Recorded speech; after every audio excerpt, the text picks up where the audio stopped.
maamulka dowladda hoose ee degmada Gardag ayaa saaka bilaabay olole ballaaran oo kor ugu qaadeen bilicda iyo nadaafadda degmada Gardag iyadoo afarta koone ee magaalada ay ka qodeen godad waaweyn kaasoo ay ka caawinaysay hay'adda dhismaha ee cadaadka isla markaana ay sinaysay caqabada ugu qodayo godadka iyagoo ugu talagalay godadkan ay qodeen in dadweynuhu qashinka geeyay isla markaana ay ku qashinka bilicda iyo nadaafadda waxyeelay isla markaana halka lagu gubo dadweynaha reer Gardag ayaa soo dhaweeyay talaabadan ay maamulka dowladda hoose ee degmada Gardag saaka qaadeen iyagoo sheegay inay tahay mid wax weyn ka tari doonto bilicda iyo nadaafadda degmada Gardag waxa ka warbixiyay hawlgalkan ay saaka ka fuliyeen degmada Gardag maamulka dowladda hoose xogayaha fulinta dowladda hoose ee degmada Gardag Ibrahim Ismaaciil Yogle iyo maayir ku-xigeenka degmada Gardag Yuusuf Cabdi Axmed oo kala sugna waxa halka ka hadlay maamulaha wasaaradda caafimaadka degmada Gardag Maxamed Saciid Ismaaciil ugu horreyntiina halka waxa ka hadlay maayirka degmada Gardag Mudane Faarax Aadan Ciise oo sheegay inuu dhaqan gelinayo fikradii madaxweyne Axmed Maxamed Maxamuud Siilaan iyo ku madnuucay isla markaana ku joojiyay isticmaalka bacaas oo arrinta ka hadlay hadaladiisa waxa kamid ah sida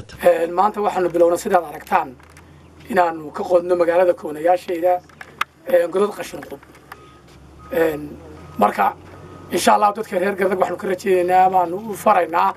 in madaxweynaha Jamhuuriyadda Soomaaliland Mudane Axmed Maxamuud Siilaan aanu aad iyo aad ugu hambalyeeynaa joojinta uu joojiyay bacaha oo iyagu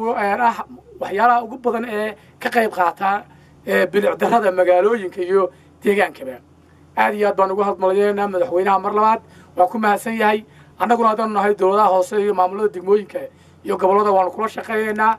mar labaadka maamulka jira ee uu hogaaminayo madaxweynaha Axmed Maxamed Maxamuud Siilaan ayaan aad iyo aad ugu mahadnaqaynaa hoggaan fiican oo aan been ahayn oo xan ahayn oo istus ahayn baanu u aragnaa dalku inuu harun maray baanu u aragnaa waxaan afarta koone ee magaalada ka qodnay godad qashin qub waanu ugu talagalay qashinka in halkaas afarta meelood aan u astaynaan doonin la suuq geeyo oo madarsan TV-ga qaranka Jamhuuriyadda Soomaaliland